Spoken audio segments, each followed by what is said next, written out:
So if you're following along, we have created a Google Tag Manager container and added it to your website, and we tested that it's working. We created a Google Analytics 4 account from an existing Google Analytics 3 Universal Analytics account, and we are now ready to finally add Google Analytics 4 to our website with Tag Manager. So let's navigate over to Tag Manager, and once you're in Tag Manager, come over here to where it says New Tag. And in this case, fortunately, Google has a tag for us already. Remember, in Tag Manager, sometimes we have to use HTML, the custom HTML tag.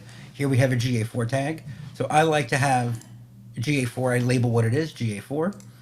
And then let's go ahead here under GA4 configuration. And then let's come over here. Here's what we need. Our property ID is right here. Let's grab that property ID. We mentioned that in the previous video.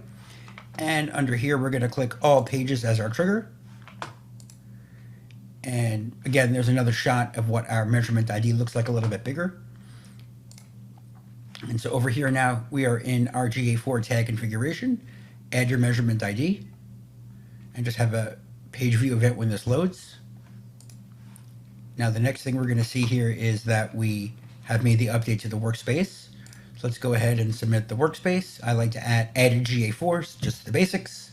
Click publish.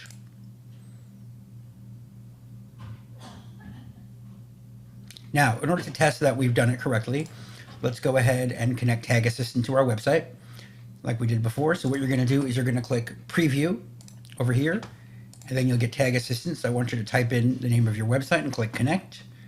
You're going to see something like this, Tag Assistant Connected. And then you'll be able to look in that debugging window right next to it, and you're going to see here, Google Containers Found, and you're going to see that you have GA4 fired. I have Quantcast on this side also, but you're going to see here that GA4 has fired, and so now you know that Google Analytics 4 is configured properly. You can then stop debugging in that area, and there you go. So now you have the basic setup of Google Analytics 4 done with Tag Manager. You should start receiving data, usually like within a few minutes. Google tells you 24 hours, but usually in a few minutes. And what we're going to do later on is we're going to have some intermediate topics like how to connect Search Console and conversion tracking, Google Ads in the near future. So don't forget to subscribe to our YouTube channel and sign up for our free Google Analytics 3 course that we have, as well as our do-it-yourself SEO course. Our GA3 course is good because the interface is different, but the concepts of how to read analytics are all the same. So it might be something worth looking at, especially because it's free. So thank you for watching, and please let me know if you have any questions in the comments below.